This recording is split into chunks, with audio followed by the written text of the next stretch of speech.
क्या आप जानते हैं कि महाभारत का एक महान धनुर्धर एकलव्य वास्तव में श्री कृष्ण से जुड़ा हुआ था। कुछ कथाओं के अनुसार एकलव्य का अगला जन्म श्री कृष्ण के पुत्र के रूप में हुआ था। लेकिन सवाल यह है, अगर एकलव्य इतना महान योद्धा था तो भगवान श्री कृष्ण ने ही क्यों उसके जीवन की दिशा बदल दी? क्या यह केवल युद्ध की रणनीति थी या इसके पीछे छिपा था कर्म और पुनर्जन्म का गहरा रहस्य? आज के इस वीडियो में हम जानेंगे श्री कृष्ण और एकलव्य के बीच का वह रहस्य जो बहुत कम लोगों को पता है।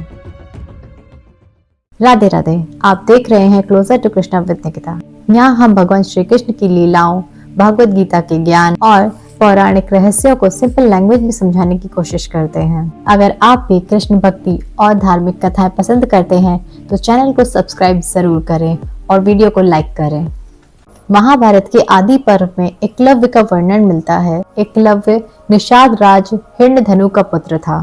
उसका सपना था कि वो सबसे बड़ा धनुर्धर बने, इसलिए वो गया गुरु द्रोणाचार्य के पास, जो उस समय हस्तिनापुर के राजकुमारों पांडव और कौरव को धनुर्विद्या सिखा रहे थे। लेकिन द्रोणाचार्य ने उसे शिष्य बनाने से मना कर दिया, क्योंकि उस समय द्रोणाचार्य हस्तिनापुर के राजकुमारों को शिक्षा दे रहे थे। एकलव्य ने हार नहीं मानी। वो जंगल गया और द्रोणाचार्य की मिट्टी की मूर्ति बनाकर उन्हें अपना गुरु मान लिया। फिर उसने वहीं खड़े होकर रोज प्रैक्टिस करना शुरू किया। समय के साथ साथ उसकी मेहनत इतनी बढ़ गई कि वो बहुत बड़ा धनुर्धर बन गया। ये कहानी महाभारत आदि पर्व में मिलती है। एक दिन पांडव और कौरव जंगल में प्रैक्टिस कर रहे थे। तब उन्होंने देखा कि एक शिकारी कुत्ते के मुंह को तीरों से बिना खून निकाले बंद कर दिया गया था। ये देखकर सब हैरान हो गए। जब पता चला ये काम एकलव्य ने किया है, तब द्रोणाचार्य उसके पास गए, क्योंकि एकलव्य उन्हें गुरु मानता था। द्रोणाचार्य ने गुरु दक्षिणा में उसका अंगूठा मांग लिया और एकलव्य ने बिना सोचे अपना अंगूठा काटकर गुरु को दे दिया। इसलिए एकलव्य को आज भी गुरु भक्ति का सबसे बड़ा प्रतीक माना जाता है। महाभारत के कुछ अन्य वर्णनों में बताया गया है कि बाद में एकलव्य मगध के राजा जरासंध का सहायक बन गया था। जरासंध कृष्ण के शत्रु माने जाते थे, इसलिए जब कृष्ण और यादवों का जरासंध की सेना से संघर्ष हुआ तो उस युद्ध में एकलव्य भी शामिल था।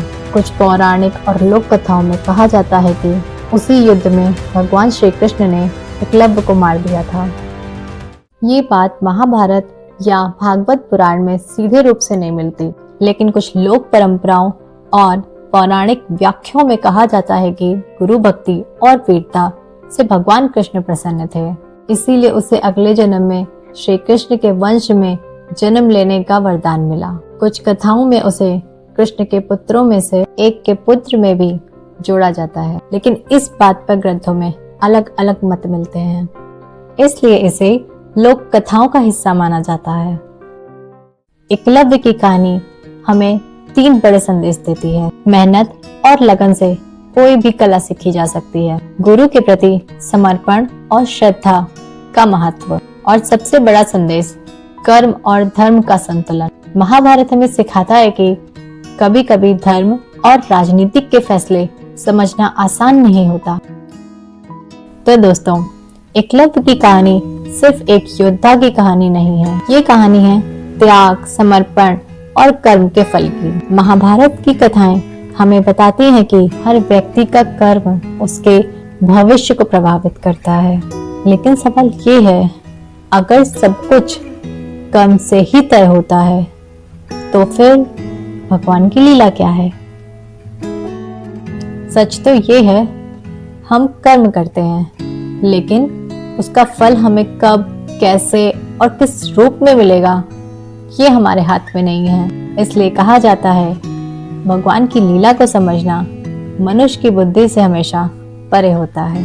पर एक बात तो सच है, अच्छा करेंगे तो अच्छा पाएंगे, बुरा करेंगे तो बुरा पाएंगे, चाहे इस जन्म में हो, चाहे अगले जन्म में हो या कभी भी हो। अगर आपको ये कहानी पसंद आई हो तो वीडियो को लाइक करें और channel closer to Krishna with Nikita को सब्सक्राइब जरूर करें। ऐसे ही कृष्ण से जुड़ी रहस्यमयी और प्रेरणादायक कथाएं देखने के लिए चैनल से जुड़े रहिए। Radhe Radhe. Thanks for watching.